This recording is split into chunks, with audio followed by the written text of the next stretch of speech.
Okay, quick announcement before we start today's video as normal. I will be in Atlanta next month, June 14th to 16th for Command Fest Atlanta, run by Cool Stuff Inc. CoolStuffEvents.com if you want to go and register today, get your badge and all that stuff.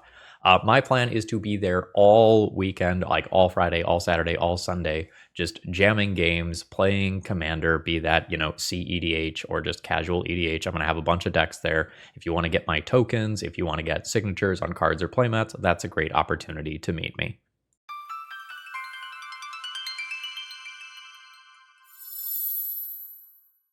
Hello folks, Phil Gallagher, aka ThrabenU here for another Legacy video, and today I want to begin with sort of a hypothetical, philosophical question. What is a Death and Taxes deck? And I'm going to let you decide whether or not the thing that is on the next screen is a Death and Taxes deck based on your answer to that question.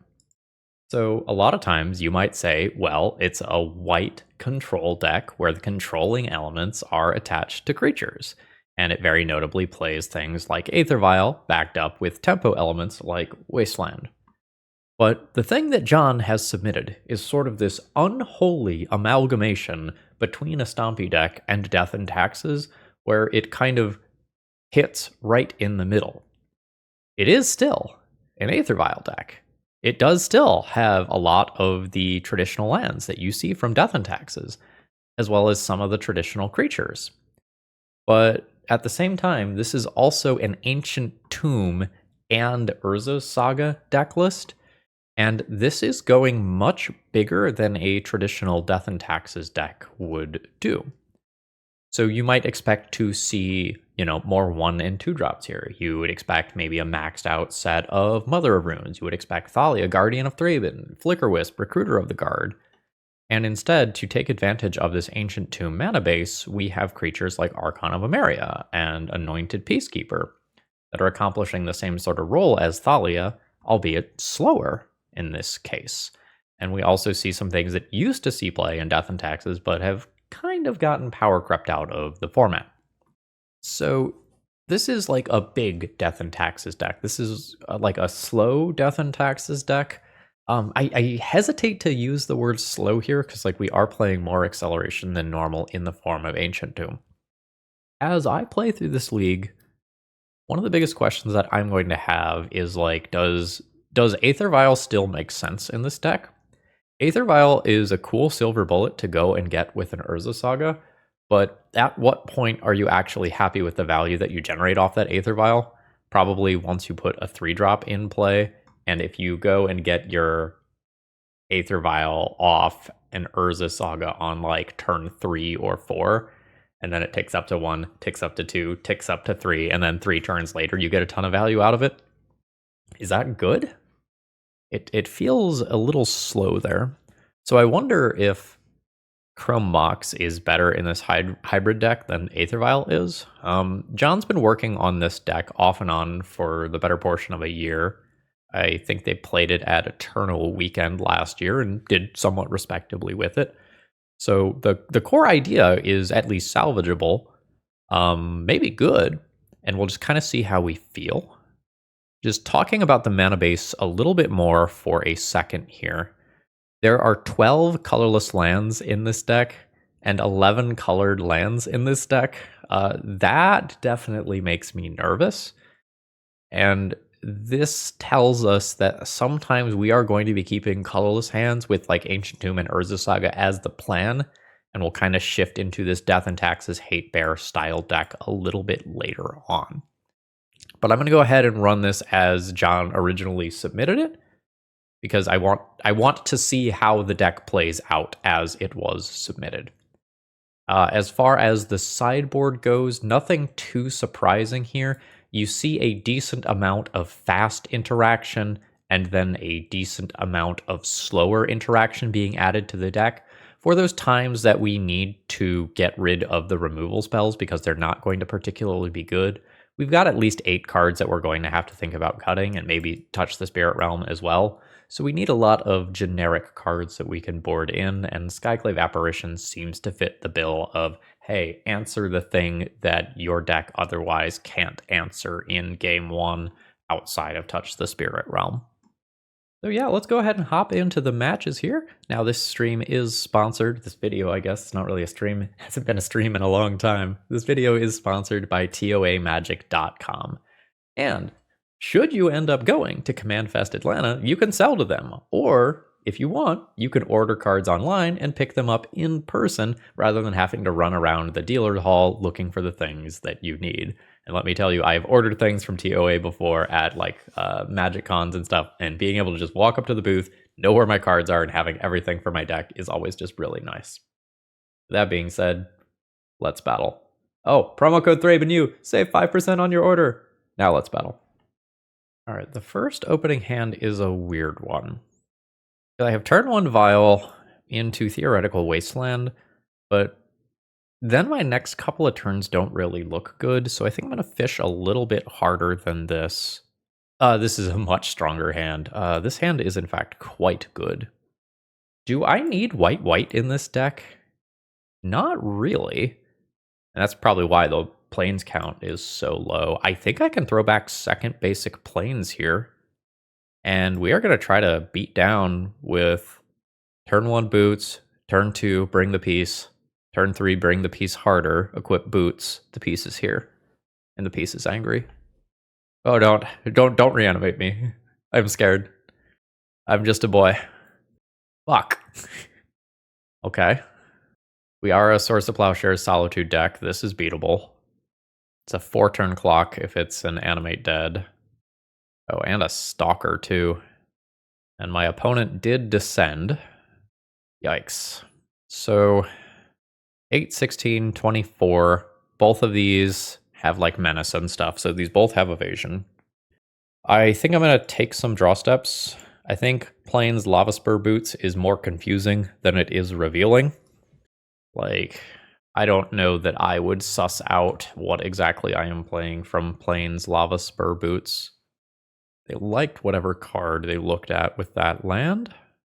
So I could go to 10, play Anointed Peacekeeper, look at some cards in my opponent's hand, or I can just concede. If I go to 10 and take 8, I'm at 2. I can't tap Ancient Tomb again. I could just play Wasteland, hope to draw Swords of Plowshares, take 8, draw swords. I'm gonna try to stay in this. I think I will concede in response to a Thoughtseize, though. I think hiding this degree of information matters. Not interested in wastelanding here, just by the way. I have expensive cards in my deck that I am going to need to cast. Oh god, there's more. Am I gonna eat like a Shouldered or something here? Grief. With that extra creature being put in play, even if I remove this, they're still lethal on board. So we're donezo. We did not play a relevant spell. We just got. So, I don't hate Rest in Peace. Don't hate Cage, Soulguide Lantern, Fairy. I'm not going to play all of this. I'll kind of pick and choose some. Skyclave hits some stuff. That might be good enough. So I think what I'm going to do is figure out what I don't want from the main deck here. My cards are reasonable, just slow. I think I don't like Seasoned Dungeoneer here. I don't think I want to introduce that mechanic to the game against all of my opponent's evasive creatures. There's just so much menace over there. Skyclave doesn't hit the big stuff. It can hit up to grief-size stuff. It's kind of sketchy getting rid of the grief-size stuff. They still get a reasonable permanent when Skyclave dies. I think I am most interested in the non-fairy stuff. Fairy is the fastest, but the rest of these kind of stop the graveyard-based stuff forever, and I think I'm more interested in that. This leaves my creature count a little low at 19 in cutting 4 creatures. It's possible that I should trim like a Vial or a Batterskull or something and put a card like Thalia in just to up my creature count a bit. Like at 19 creatures, the Aether Vials aren't that good. Let's play 1 Canonist, kind of help with the Dark Ritual type stuff, and 1 Thalia just to pad my creature count. Thalia's not the best against potential Bowmasters, but So it goes. This is a great hand. So let's just pass the turn here. We're holding up Swords to Plowshares for something like a Stalactite Stalker that hits play on turn 1. Got Fetch to take a basic out of the deck, and then Once Upon a Time for some selection afterwards. This is kind of a neat build. Okay, there is a Stalker. And then at end step with this trigger on the stack, we're going to go ahead and just take that out of the way. I'm not interested in playing Urza Saga right now. The beginning of this game is very much just going to be Stoneforge Mystic nonsense. I didn't eat a Grief on turn 1. I'm just going to attempt to grab Cauldra and hope that works. If it works, great. If it doesn't work, I can fire up another Stoneforge Mystic and try again. Or fire up a Stoneforge Mystic and just put something like an Aether Vial into play. I guess the Aether Vials get more attractive if you're funneling mana into activating Urza Sagas. Oh shit, okay. Just, what did they keep? What was this opening hand? Is this just like, Once Upon a Time did not hit a single land, their hand is full of Douthie Voidwalkers and friends or something? That's kind of wild. If I start thinking about Douthie Voidwalker, maybe I should have bumped up Skyclave Apparition in like my estimations and put those in. So it goes. This hand is perfectly fine. I don't love that I have 2 pieces of Graveyard Hate here. I would really prefer to just have 1. Like, the Graveyard is 1 axis of this deck. I don't think I'm going to Solitude that yet. I might end up Solituding it, but I think I want to wait a turn and see if something worse happens. There is another land now. I think I'm just going to take this out. And maybe it's pitch Rest in Peace instead. With the Ancient Tomb here, I think I need to respect my life total quite a bit. Ooh, Archon is interesting. My opponent has a lot of basics, though. Archon stops Dark Ritual nonsense. I think Peacekeeper is more aggressive. I think I'm just into doing this. Oh, Wasteland is rough here, taking out this. I think I am just naming Wasteland. I don't feel the best about this game as of right now. My opponent drew another Swamp and is going to Thoughtseize me. If I want to take out Douthie Voidwalker, this is the opportunity. Sure. Opponent goes up to 24. They'll be down to 22. I lose Rest in Peace, and it's one top deck versus another, but they have a Stalker and potentially also a Powder Keg. That can be a pain in the butt. Is it correct to play that into Powder Keg? I think so. I think I am going to deal a lot of damage to my opponent before Powder Keg gets to the point that it 2-for-1s me. I also could draw something that deals with that. Alright. So that enters tapped. That is a card. I attack for 6, which puts my opponent to 13. I can't really do this and stop the Powder Keg. I just make it more awkward. I maybe need to hold this. It's just like awkward holding that with Wasteland here. I don't know that playing this card for 3 points of damage is currently acceptable. Like sometimes it's 3 points of damage and protecting my Ancient Tomb from Wasteland for 1 turn. And that's slightly more interesting. Well, actually, I'm okay with that, because that, like, is 2 of the 3 damage that I would have gotten out of that card if I played it out anyway. Alright, opponent is not attacking. So I guess I am into this. I didn't get Wastelanded, so it kind of feels like something like Orcish Bowmasters is coming. I'm going to go ahead and just equip this to my non-first strike creature. Bash in for some damage. Alright, opponent just taking it. There could also be some sort of reanimate effect that Grafdigger's Cage is shutting off. Okay, there is a Wasteland. I think that's a bad play. If the intention is to crack Powder Keg to descend to make this bigger, you can just do it on your turn and then still have the option to play a larger creature that you draw. Sure.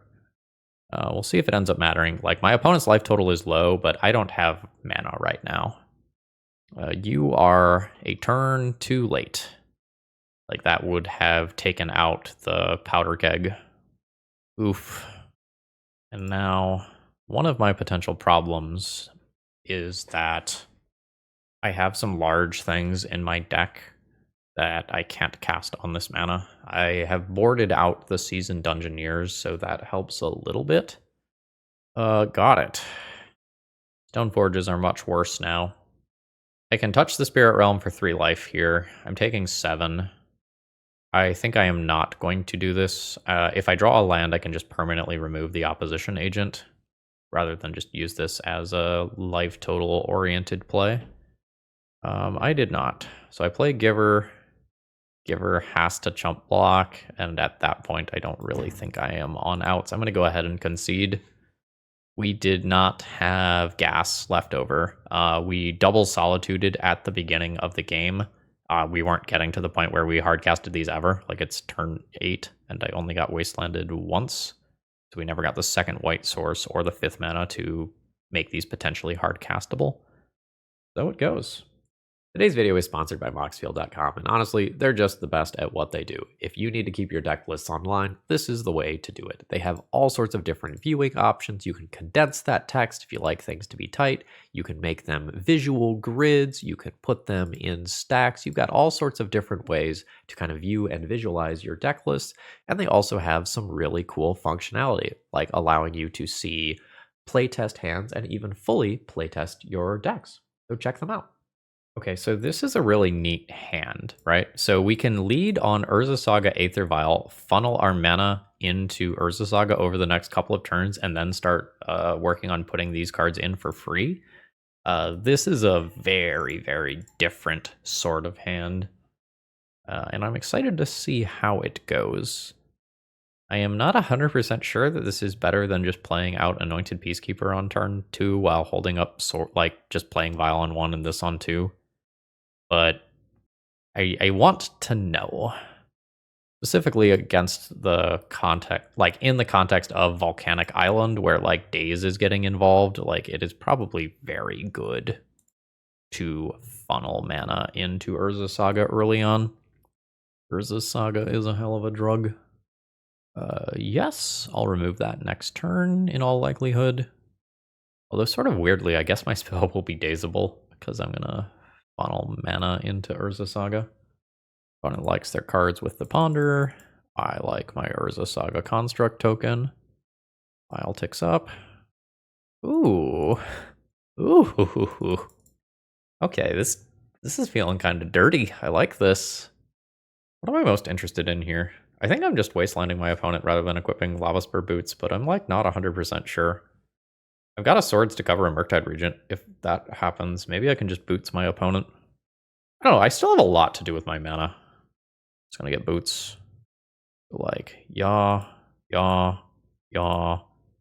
Fucking attack for 9. Just half my opponent's life total. Get in there. I just also have Stoneforge Cauldron coming next turn if I want. Oh, this is dirty. Absolutely dirty. I understand the appeal of what you are doing now, John. I understand why you are doing what you are doing. Straight up 3rd Volcanic Island. My opponent might not be in other colors here. Feels like Murktide Regent. Again, we got a plan for that. Yeah, sure. No, this is fine. End of turn. Yes. Stoneforge Mystic. Yes. Cauldron, please. I'm now going to look at my opponent's hand and see whether or not they have like a Force of Will or Daze that I need to shut off. I'm gonna need a shower after this league. I shut off the Force of Will. Oh my god. Oh.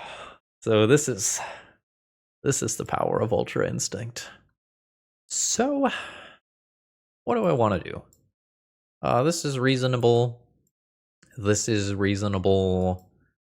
This is reasonable. I don't really think I'm interested in any of this stuff. I guess let's figure out what do I not want. Seasoned Dungeoneer seems like the thing that can most easily backfire. Like, I am going to be starting out most games on the back foot because my opponent is going to have these more aggressive early drops, be that, Delver or Murktide Regent, DRC, whatever. So I think I'm not into this portion of the plan. I think I'm going to try to shut off the graveyard, board in a couple pieces of removal, and probably call that good. Oh my god, I just saw a spoiler that's insane for one of my EDH decks. Keep. Ooh, my opponent is going down to 5 cards. So I have early removal for a creature, multiple Stoneforges. I also just have Urza Saga that I can shift the plan into. This is very good.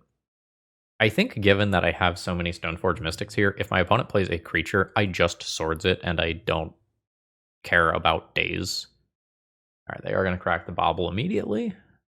Draw their card. I think no on that. I think Urza Saga is like very clearly plan B here. This is fine. Like the plan is Wasteland into Stoneforge, into hopefully activate Stoneforge and just take over the game. That's the plan. Ooh, spooky. Aw. I think we're ignoring that. And I can play one with a second Stoneforge next turn if this one gets removed. It might not be Kaldra anymore. It might just be Batterskull now. I'm potentially getting hit for 6, so I might just want something with lifelink here.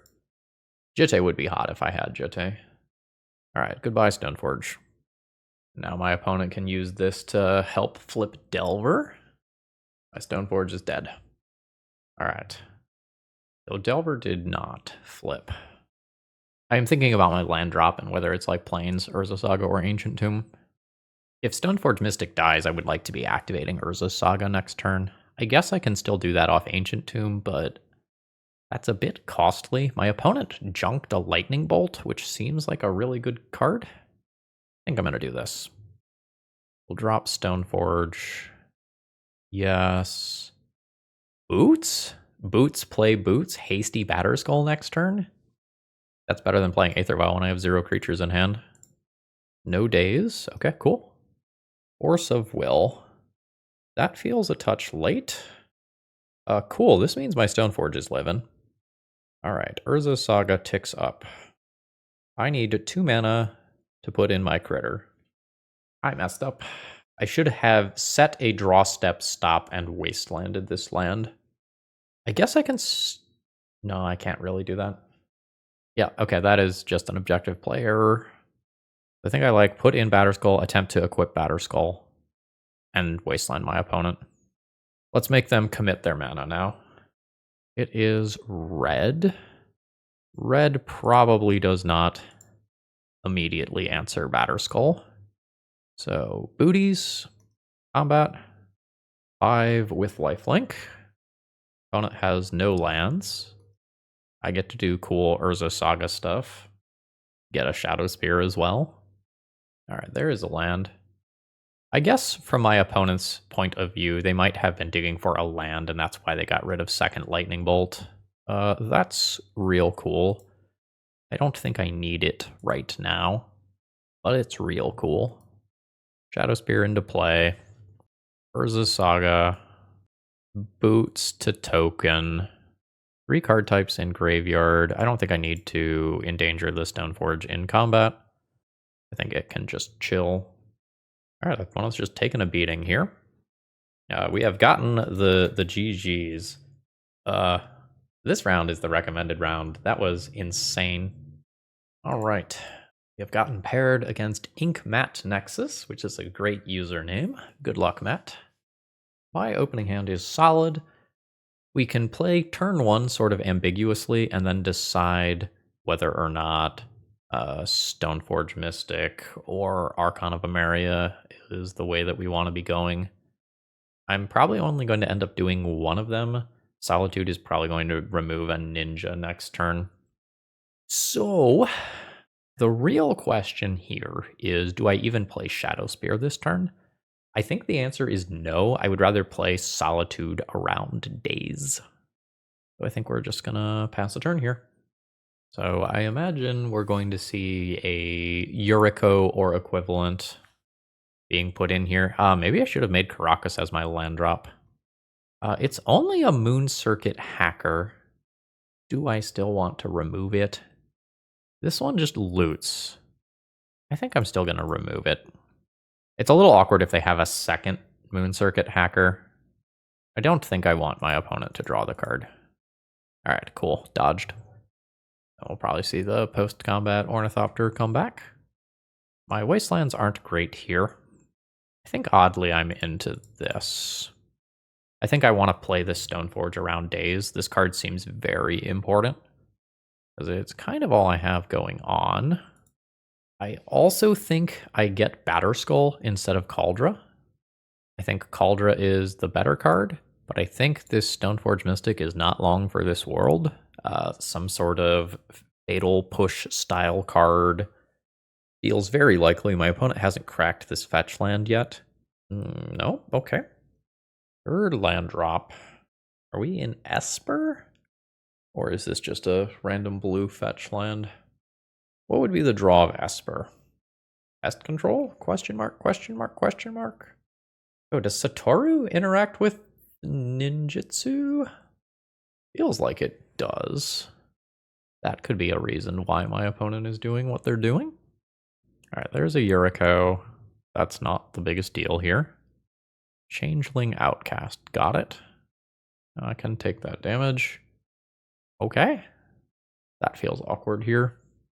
So I think we're going to just pass the turn. I don't have enough to equip like Batterskull equip on Shadow Spear here. And somewhat notably here, this is just a 1/3. Like, it is perfectly blockable. Oh? Okay. So we're gonna start here. Attempt to put in the Batterskull. Dismember, Fatal Push, Chain of Vapor. It is a Murderous Cut. Sure. We have been cut. Oh, I did this in the wrong phase. There's not a reason why. Moon Circuit Hacker is a reason why I should have done that still and declare attackers before the creature is unblocked. Didn't matter this time, but just objective play error on my end. Ooh. I can equip Batterskull to Stoneforge Mystic and just rumble. I don't really want to drop Caracas. I would also kind of just like to cast a Solitude. I can also just ambush Batterskull. I think I'm just going to make a land drop and pass. Weird draw step stop. Don't think we're playing with miracles over there, but could be. So I don't get to block these. So there's Yuriko. If I bounce Yuriko, my opponent can use 2 mana to put Yuriko back in. Would I care? Removal spells are real weird here. I almost want to just Solitude, take this out, and then bounce Yuriko, and then just go Batterskull equip, win somehow. Let's maybe just make my opponent commit their mana, though. I don't think I want to just hard cast Solitude. Yeah, I'll just take the 1. This is fine. Ornithopter is fine. We waste some mana. I don't really view that as a problem. Ooh. I think I'm just doing this, though. This is a good Fatal Push or equivalent. I am in play. I have Lifelink and Vigilance. Fantastic. Bowmasters? What are we doing? We are doing Bowmasters. Okay. That puts the counter on Changeling Outcast. As it is all creature types, including Orc. Yeah, here's this draw stop again. That might be a normal thing for them. That's totally fine. There's a fetch to clear. They won't have to redraw through those cards. Lots of basics over there. I almost just want to Solitude this creature immediately. Because at 4 mana, we now like start running into like double Yuriko or Yuriko plus some other ninja nonsense. I think I'm just gonna let my opponent have it. Okay. Yep. No, I'll take that damage. This is a weird game. Okay. Mana is being held up here, which probably means removal spell. I think I'm not wastelanding this game. It seems like I have so much to do with my mana. I want to know what's going on over there. A murderous cut. You got it. Kaito. Make unblockable card. Loot. Or it'll actually just be a draw. Yeah, this is an activated ability. I guess I will just name Yuriko. Can this creature block? Oh, it can't be blocked. Yeah, it feels like I'm just going to equip Batterskull and Shadow Spear and kind of win here. Still think I'm naming Yuriko. Seems worth the 2 life to just equip here. Yeah, let's just do that. And I think we'll call that that. Is this attack? I guess my opponent can always attack no matter what with the Ornithopter. All right, you can draw your card. Sure. I think I just take out this now. I think it is worth 2 cards to just soak up the 2 damage here, get rid of the Changeling. This is fine. You can have your card. Sure. And this is going to phase out for 1 turn. I'm going to try to get my Batterskull Death Machine going. Seasoned Dungeoneer is cool. I don't think the direction that I am going right now. So we have lifelink, we have trample, we have vigilance. This is a lot of very relevant keywords. I have Yuriko kind of on lockdown between Caracas and the increased cost of just casting it. I'm probably not getting out damaged. My opponent can draw some cards. I don't think that's that big of a problem. Yep. All right, cool. So, do I want to introduce the initiative creature into the game? I really need draw step stops while playing this deck because wastelanding my opponents at weird timings is very consistently relevant because this represents hardcast Force of Will. Oh, Seasoned Dungeoneer is very weird. I think it's okay. All right, we're in play. Put a Plains into my hand. This is a big moment, so we're going to go ahead and attack my opponent directly. We're going to get protection. And my opponent needs a removal spell right here. They don't. Oh my god! Lol. Absolutely brutal. Just mono Yuriko control over there. So I would like more removal spells, but I don't have something like Path to Exile. I'm fine playing Skyclaves. I guess Pithing Needle is playable. Most of this other stuff is kind of sketch. I don't really want Thalia versus a bunch of Bowmasters. Seasoned Dungeoneer is rough versus literal unblockable creatures. Like, I think we're going down these, replacing with this, and then the last slot is kind of sketch. And I probably end up filling with a Canonist or a Thalia, or kind of begrudgingly play 1 Seasoned Dungeoneer. Thalia can do some stuff versus the counterspells, some stuff versus the delve cards. Especially on the draw, I don't know that I love this. I'm gonna play 1 Thalia begrudgingly.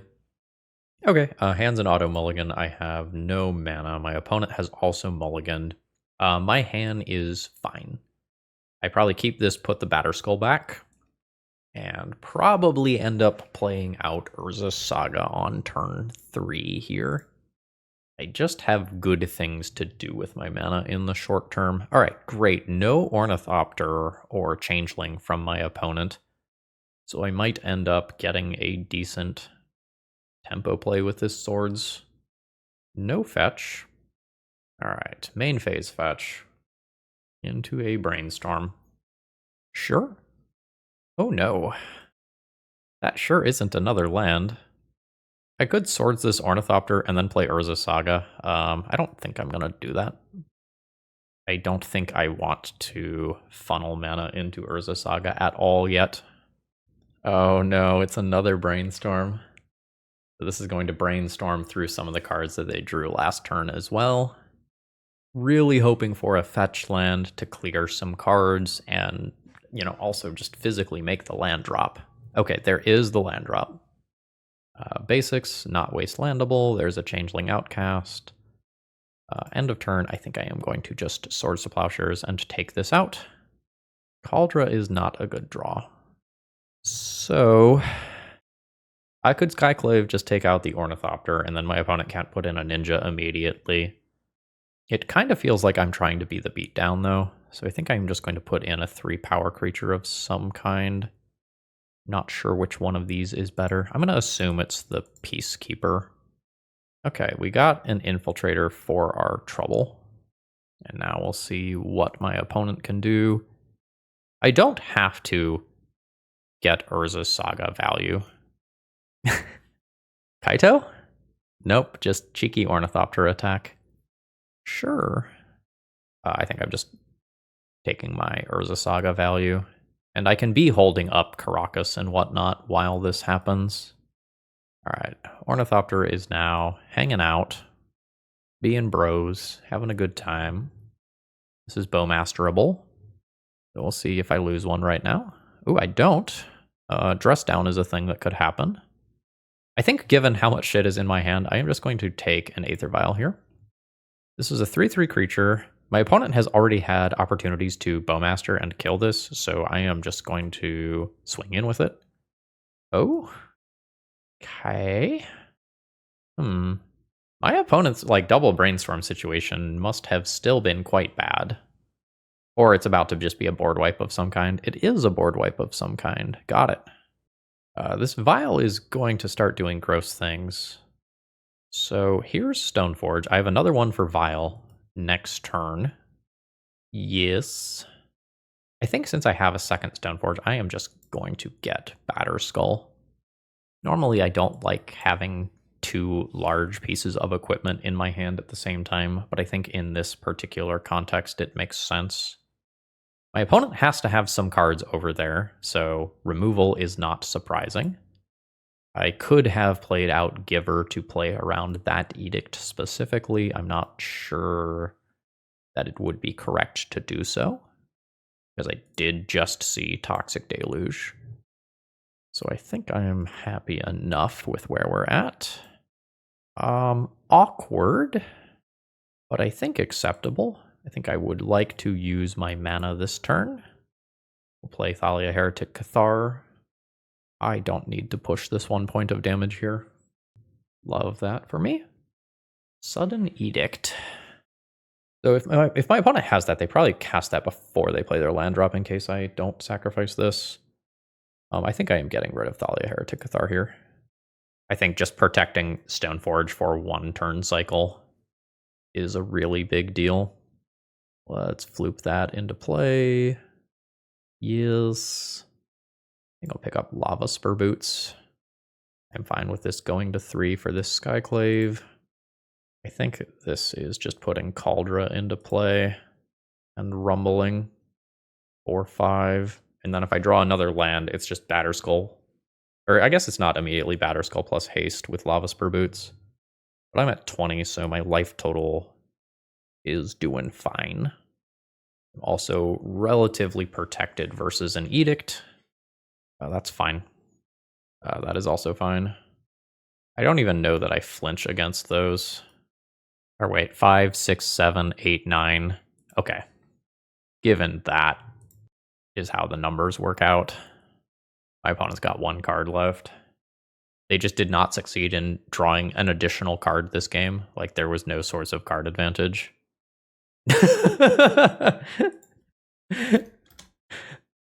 My opponent says, wow, put in the effing dirt.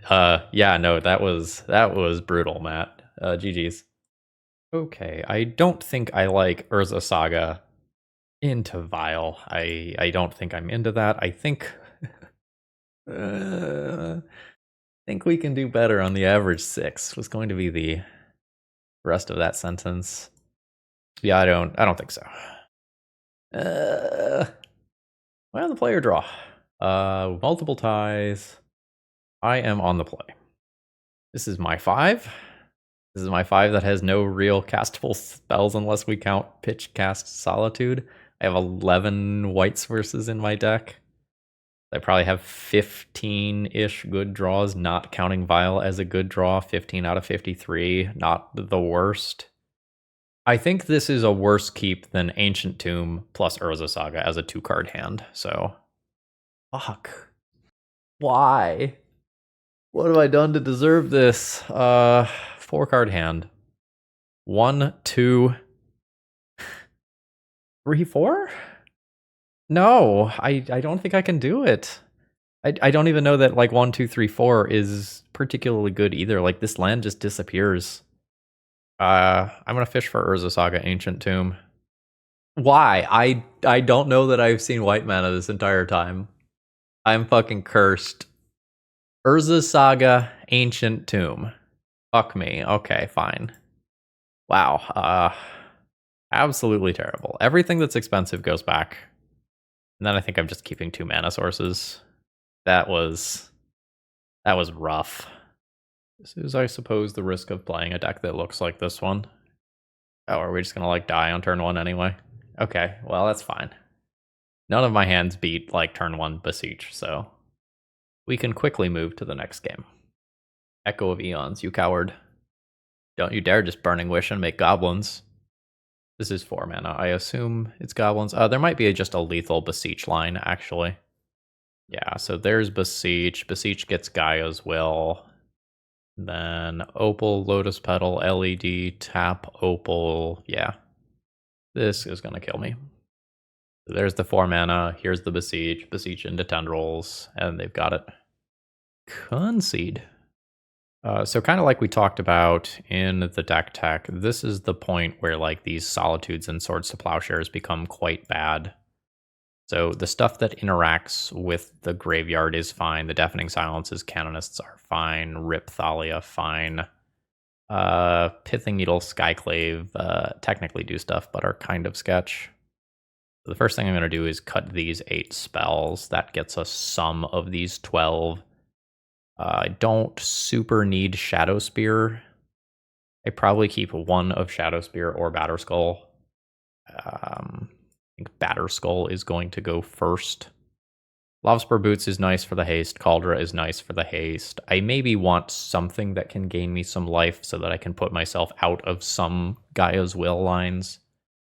But, you know, in theory, we're just going to murder our opponent. We are just going to play out these various hate bears and then just hit them in the face a couple of times, and that's that. I don't think Seasoned Dungeoneer really matters in this matchup. I think it's okay to go down some number of creatures. I'm going to fill with a Skyclave here. Touch the Spirit Realm isn't very good either.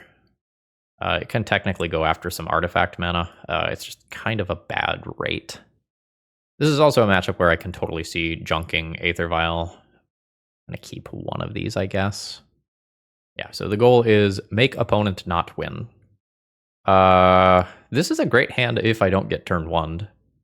Make thing expensive, make thing more expensive, back with Wasteland.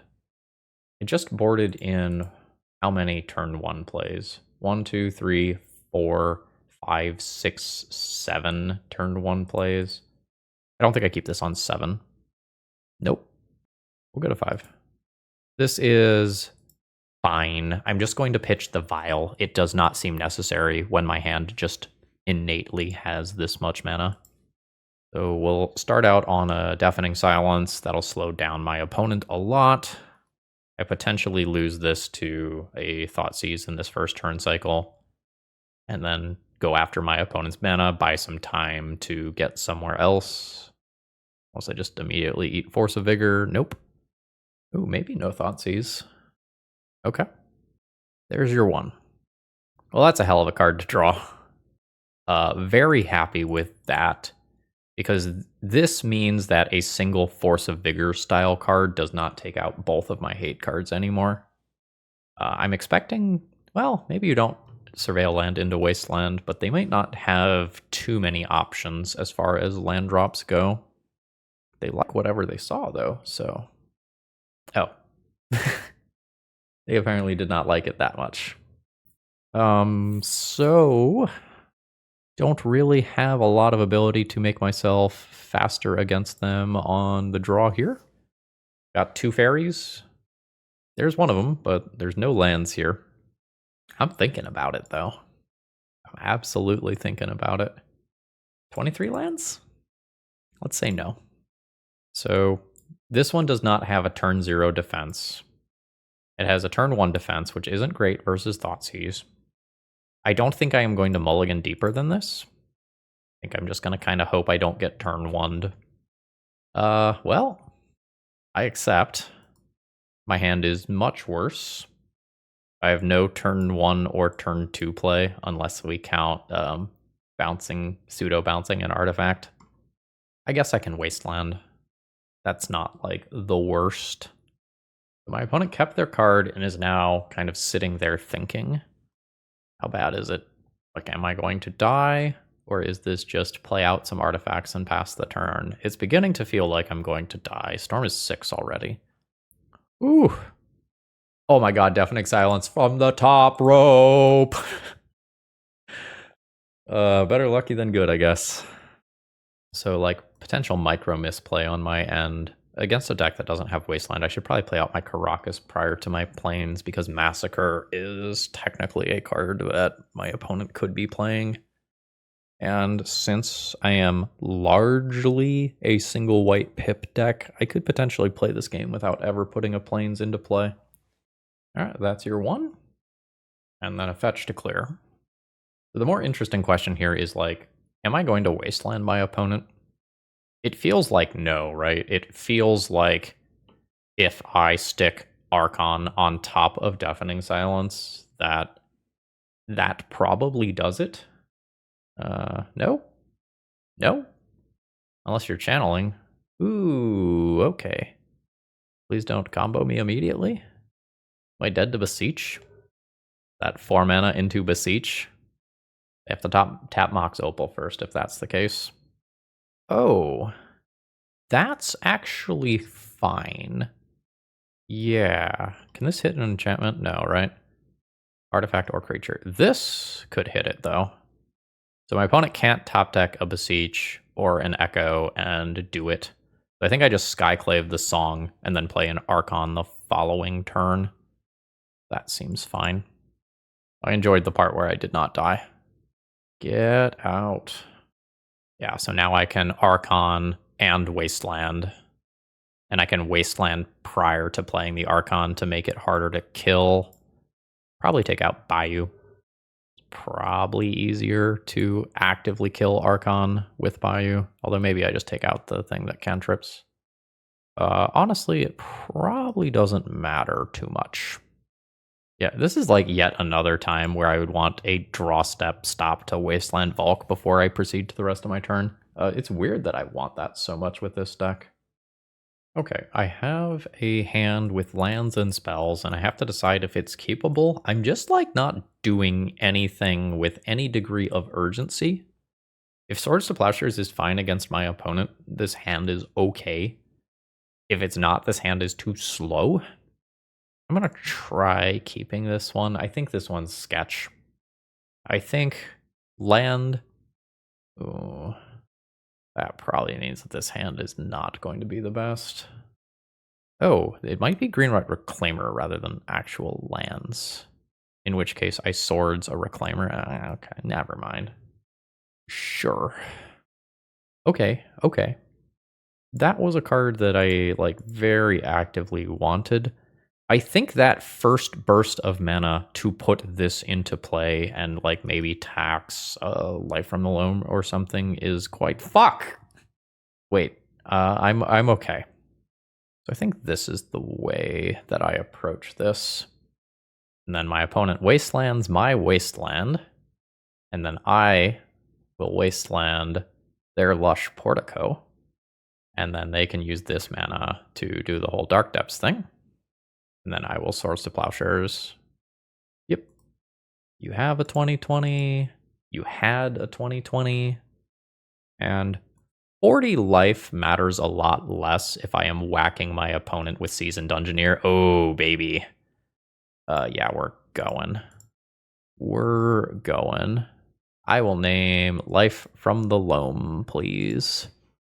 Yeah, so now I'll play a Seasoned Dungeoneer, start crashing in very quickly for large amounts of damage. This is going to be totally fine.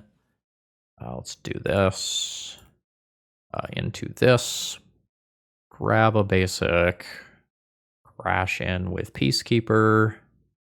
Get an additional basic planes due to the, what is it, Explore? Due to the exploring.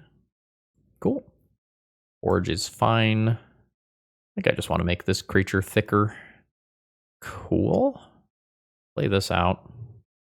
This protection from creatures. It is protection from creatures. I'm going to do that on this. Do I need Stoneforge Mystic? I do not need Stoneforge Mystic. That can go to my graveyard. All right. Opponent goes to 28. I'm going to drop another one of these.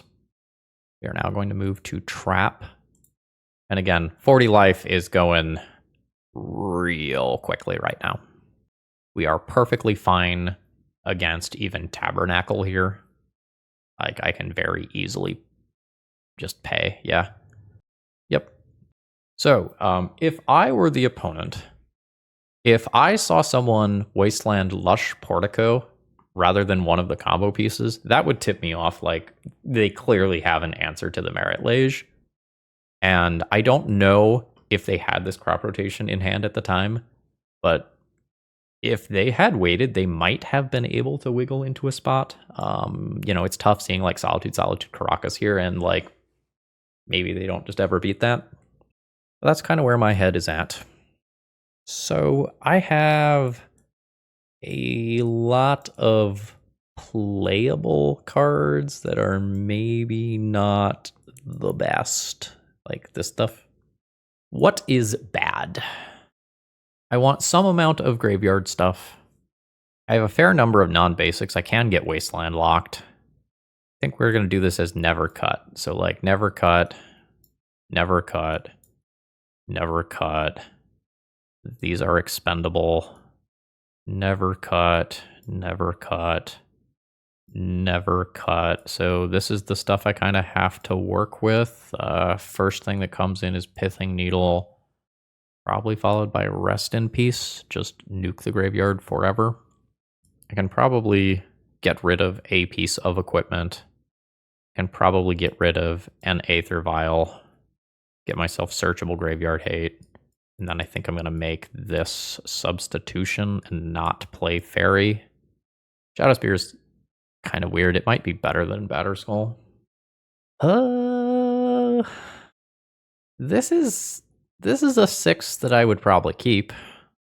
I think I'm going to keep this and just kind of believe in the top of my deck to do reasonable things. I am unsure if that's correct. I'm relatively happy having Wasteland and Aether Vial.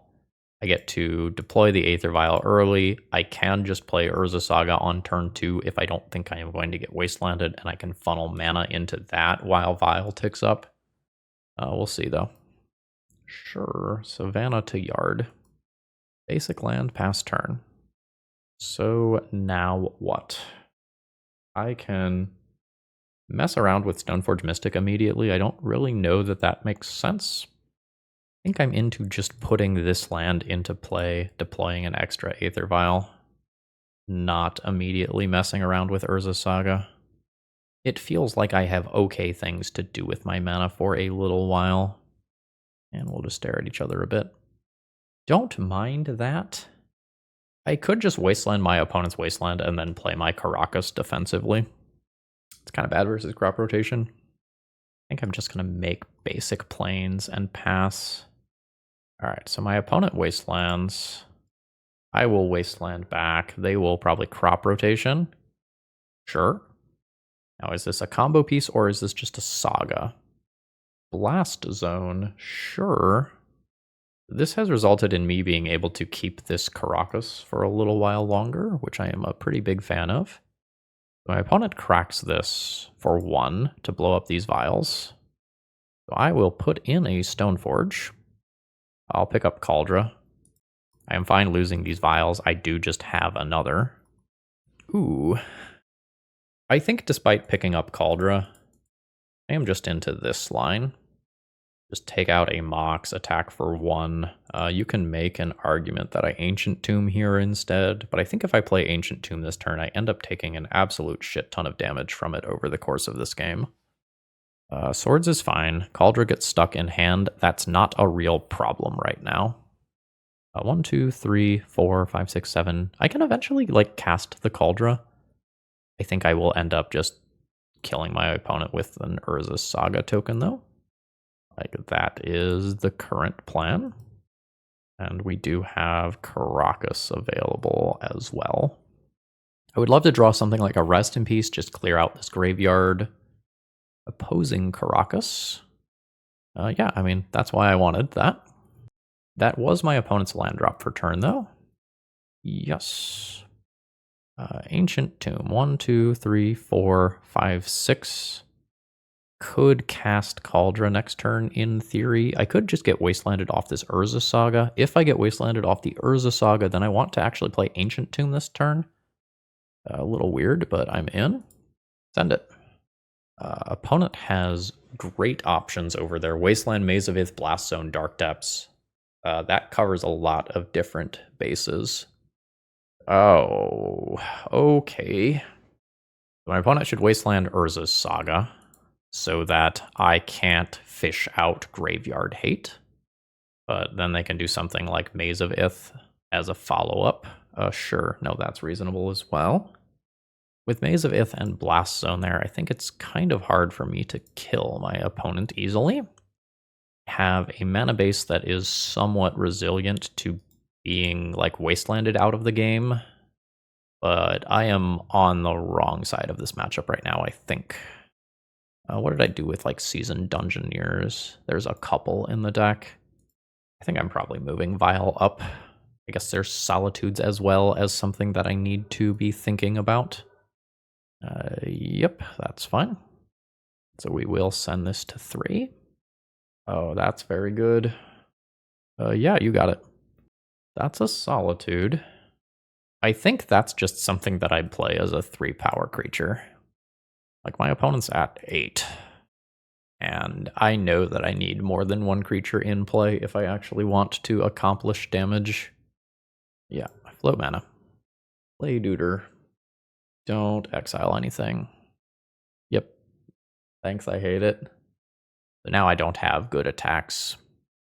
Oh, and there's Life from the Loam as well now. Oh, my opponent Life from the Loamed enough things out of their graveyard so that Elvish Reclaimer isn't huge.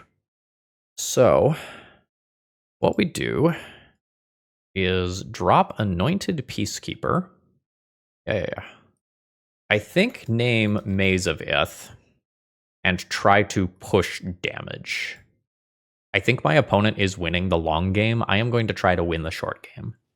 I am going to try to kill my opponent before another turn or two passes and they just Elvish Reclaimer for the 2020. Getting this attack in puts me to 22 as well. And 22 means that I don't die to a single 2020 hit. All right, Mox Diamond into the graveyard. The Maze of Ith handles one thing. Elvish Reclaimer block handles another thing. There's not Thespian Stage in play yet. Ooh. Yeah, that's a hell of a good draw. So let's get Reclaimer out of the way. My opponent can protect it, but if they're doing that, they're not tutoring for something. Ooh, it is a Dark Depths. I'm still fine with the attack. If they go like float mana, crop rotation, or Maze of It does not make mana. Hot damn, that is a 4-1. We dropped the first round and then rallied back. Well, John, I enjoyed this one a lot. This deck was pretty good. There's some tension here in the deck list, that's for sure. There are a lot of colorless lands. The fact that the deck is so light on white helps out with that. There's very few double pip cards and Some of them are in the sideboard. The Aether Vial Urza Saga mana sink situation is pretty cool. I feel like we almost don't have enough white cards for Solitude. And by that, I don't mean raw number. We don't really have card advantage here, right? We're missing out on some of that, like Recruiter of the Guard, Flicker Wisp, my Recruiter of the Guard, Yorion, my Recruiter of the Guard nonsense that really lets you give up those cards for Solitude. We don't have quite as much fast mana as something like an Initiative deck might, and the Initiative deck ends the game very quickly, whereas we're kind of falling into a mid-range control plan in many of our games. So I don't know if maxing out on Solitude makes sense. Sideboard seems okay. I would have played more single target removal if I had access to it. I wouldn't mind a couple more 2-drops in the deck. Like, my game often starts here when I don't have a Stoneforge or a Vial. So, like, I'm going to use this as a hypothetical. Even just doing something like having 2 more 2-drops here does a lot towards rounding out the deck list and making it so you end up with more keepable hands. I'm not sure how necessary the Touch the Spirit Realms were. I think I removed a thing or two with them. It's nice to have some flexibility to get rid of artifacts in game 1. I'm not sure how I feel about Seasoned Dungeoneer in this list. You're not turboing it out as frequently, and when you fall behind, which I think you're often going to do with this deck, Seasoned Dungeoneer is something that's really scary to play out, and I think I sideboarded this out in most of my rounds. Creature count's also a little low in this deck, since you are playing, like, Vials alongside this somewhat robust Stoneforge Mystic / Urza Saga package. I might want to go up a couple of creatures. A heuristic I have from playing 60 card D&T is when I start going below 23 creatures, I feel like my Aether Vials aren't doing their heavy lifting, and like if this is my plan in a lot of my rounds, then that's 19 creatures if I'm not bringing in some of these other ones. But generally speaking, thumbs up here. Deck was fun to play, felt good. Matches were pretty smooth other than that one round where I mulliganed to like 2. So I think let's call it a day here. Folks, I hope you have a wonderful rest of the day. And should you need cards, toamagic.com. Use promo code ThrabenU to let them know that I sent you. And I hope you have a wonderful rest of the day. See ya!